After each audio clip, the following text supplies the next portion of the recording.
Hello hello 1 2 3 4 hello. So আমরা যখন এখানে আমি মূলত হচ্ছে এই টোগলটা বোঝার চেষ্টা করতেছি, হ্যাঁ, যে আমি এখানে নট দিলে এটা কেন টগল হয় বারবার, কেন আমি অন ক্লিক করলে বারবার চেঞ্জ হয়, হ্যাঁ। সো এটা আমি একটু বোঝার চেষ্টা করছি। সো ইতিমধ্যে আমি বুঝতে পারছি, যার কারণে আমি হচ্ছে এই ভিডিওটা করে রাখতেছি। আমি যে জিনিসটা বুঝতে পারছি সেটা হচ্ছে এখানে আমি দিছি ফলস, ওকে, এটা ফলস। সো এটা ফলস হলে তো এটাও ফলস অবস্থায় আছে, তাই না? এই টোগলটাও ফলস অবস্থায় আছে, কারণ টোগল থেকে এই মান সেমই থাকবে। সো এই টোগলটা যেহেতু ফলস অবস্থায় আছে, সো আমি যখন সেট টোগল মানে এটার ভিতর আমি সেট করব, যখন সেট টোগলের ভিতর আমি একটা প্যারামিটার পাস করব, not toggle. Not toggle means আমি এখানে বুঝেছি নট ফলস। যখন এটা নট ফলস হয় তখন এটা হবে কি ট্রু।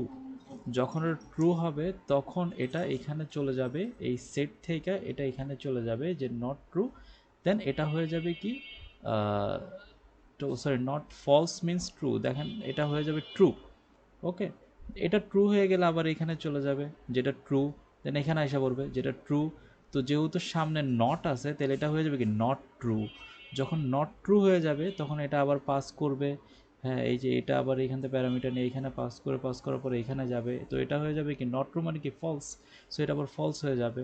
যখন ফলস হয়ে যাবে, ফলসটা যখন আবার এখানে আসবে তখন এটা হয়ে যাবে ফলস। আর ফলস হয়ে যাবে এটা হবে কি নট ফলস।